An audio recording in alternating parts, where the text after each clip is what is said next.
L'épidémiologiste ou le métier d'épidémiologie vétérinaire aujourd'hui est un métier vital.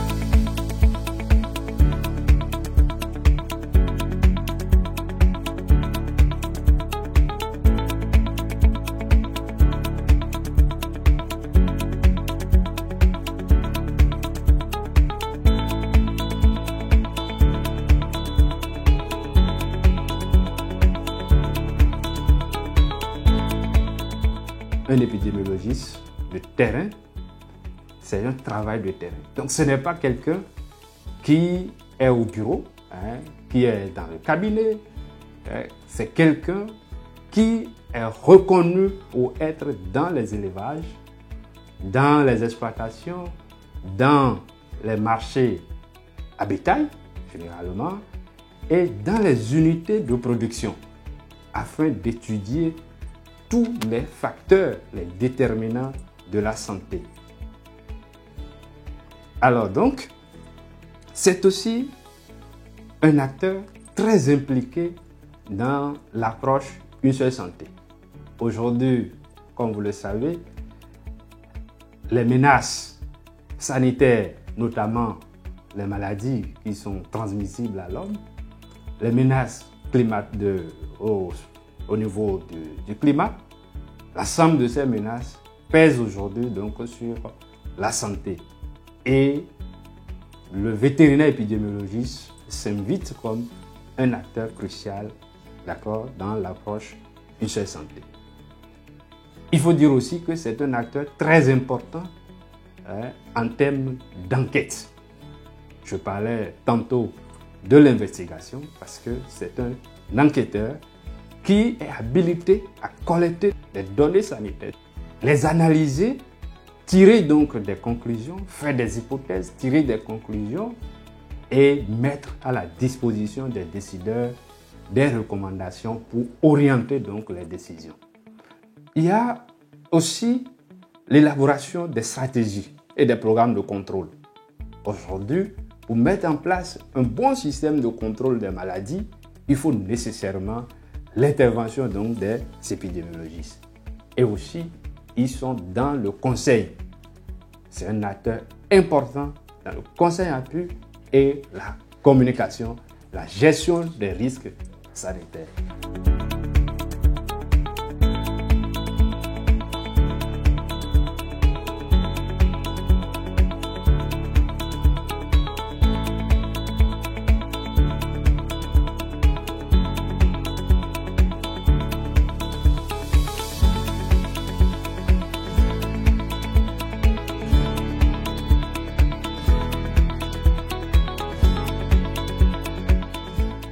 Pour être un épidémiologiste, il faut forcément avoir un background un peu élevé, c'est-à-dire un niveau de base. Alors un épidémiologiste vétérinaire, par exemple, a un niveau de formation de base d'un vétérinaire qui est tout au moins Bac+6. Et après ça, vous allez vous spécialiser après 2 ans. Il faut faire 2 ans de formation pour avoir le certificat de l'épidémiologiste de terrain.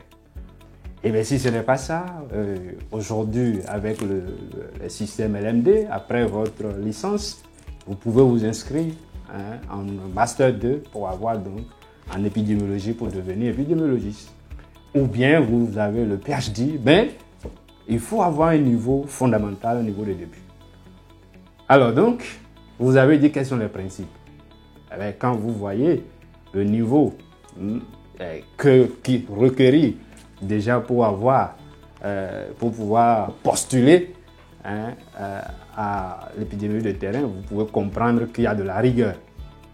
Alors donc c'est l'un des principes, c'est l'utilisation donc du de la démarche scientifique et méthodologique. L'épidémiologie, c'est avant tout celui qui, d'abord, avant même d'aller sur le terrain, dispose d'un protocole qui répond à un protocole scientifique. Il doit faire des échantillons. Il travaille avec ce qu'on appelle des échantillons. Et il fait une planification sur une population. Ce qui veut dire qu'il doit avoir une démarche méthodologique très bien sûre. Mais une autre caractéristique très importante que je dois souligner, c'est en termes donc de la rapidité d'action. C'est quelqu'un qui doit être rapide et efficace.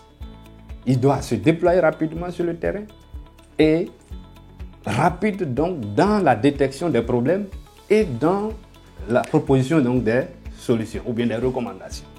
Donc, c'est très important comme aptitude qu'un vétérinaire épidémiologiste doit avoir. Et en plus, je voulais dire son adaptation. C'est quelqu'un qui doit s'adapter. Parce que je vous ai dit que c'est un travail de terrain.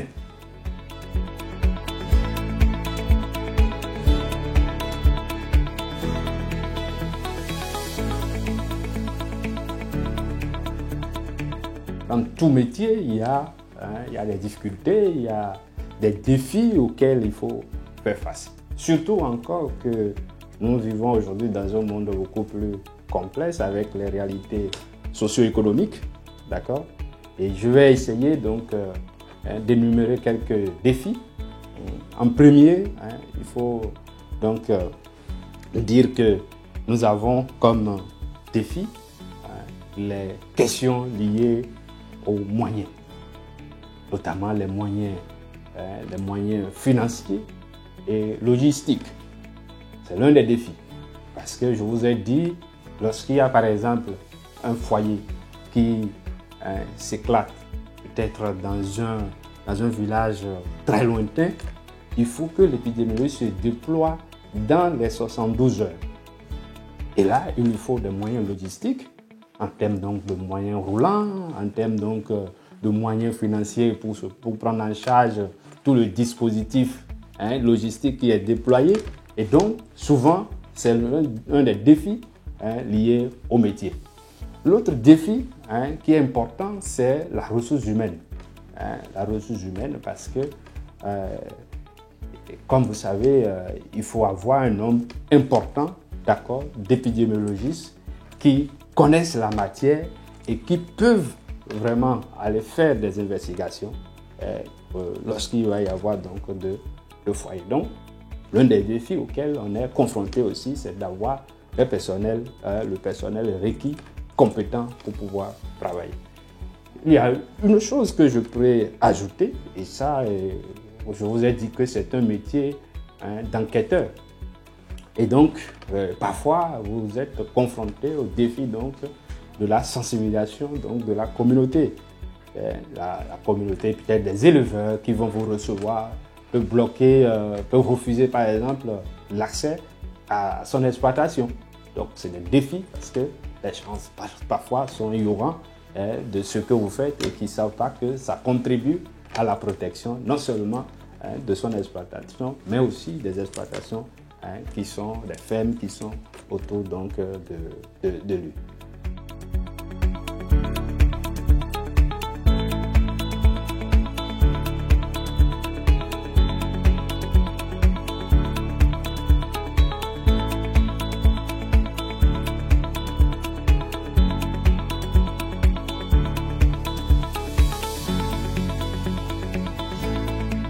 L'épidémiologiste donc de terrain aujourd'hui est fonctionnel. Et c'est pour ça d'ailleurs qu'au niveau du pays, nous avons une plateforme, Une Seule Santé, et cette plateforme administre toutes les questions liées à la santé.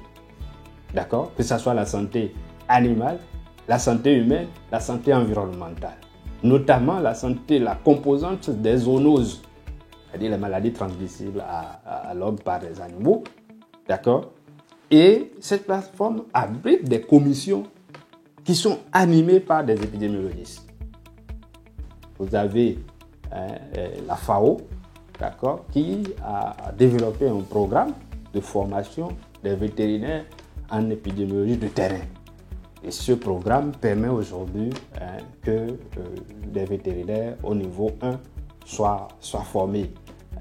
Et donc, il y a un niveau de fonctionnement. Et l'autre aspect, je vous ai dit que le vétérinaire épidémiologiste, c'est celui-là qui est sur la surveillance des maladies. Vous voyez, aujourd'hui, vous avez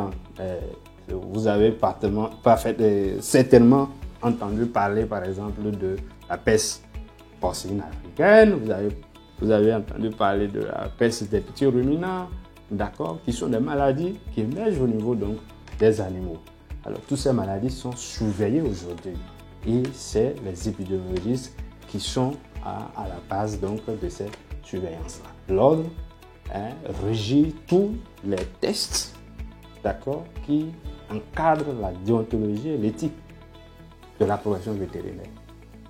Alors donc, il est important que l'ordre se positionne sur la croissance, comme vous avez dit, sur la croissance donc de ce métier de vétérinaire, en fait de ce métier d'épidémiologiste de terrain au Bénin. Vous voyez donc l'ordre en intervenant sur les questions de tests, d'accord, arrive donc à voir donc dans les questions liées au respect donc des données de population, c'est-à-dire les données à caractère personnel par exemple, les données animales, parce que je vous ai dit que l'épidémiologie se nourrit donc des enquêtes. Et si vous devrez développer donc des enquêtes, il va falloir donc que l'ordre puisse être garant que ces enquêtes se font, bien évidemment, en respectant les principes essentiels donc de la déontologie et du code de l'éthique. Donc, l'ordre aussi se positionne aujourd'hui, d'accord, sur le renforcement des capacités. Vous voyez, donc les vétérinaires qui sont membres donc de l'ordre doivent pouvoir être donc des acteurs qui vont participer donc à la surveillance et autres. Donc, l'ordre doit véritablement aussi jouer son rôle dans le renforcement, la formation continue, d'accord, pour inviter donc tout ce qui est l'approche une seule santé dans le débat donc des vétérinaires.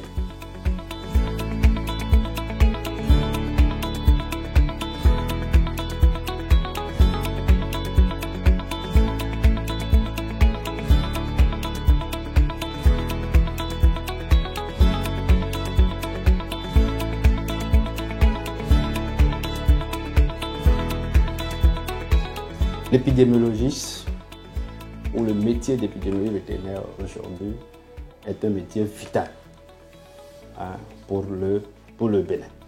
Ainsi donc, pour s'assurer donc de la protection, d'accord, de la protection de la santé humaine, de la santé publique, j'allais dire de façon générale, en prenant en compte la santé publique vétérinaire, qui s'occupe essentiellement donc des zoonoses, d'accord.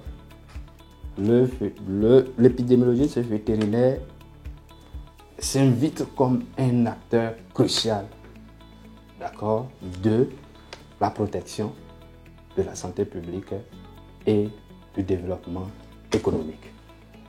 Et donc face aux enjeux liés aux maladies émergentes et au changement climatique, le rôle aujourd'hui de l'épidémiologie vétérinaire reste déterminant pour notre communauté.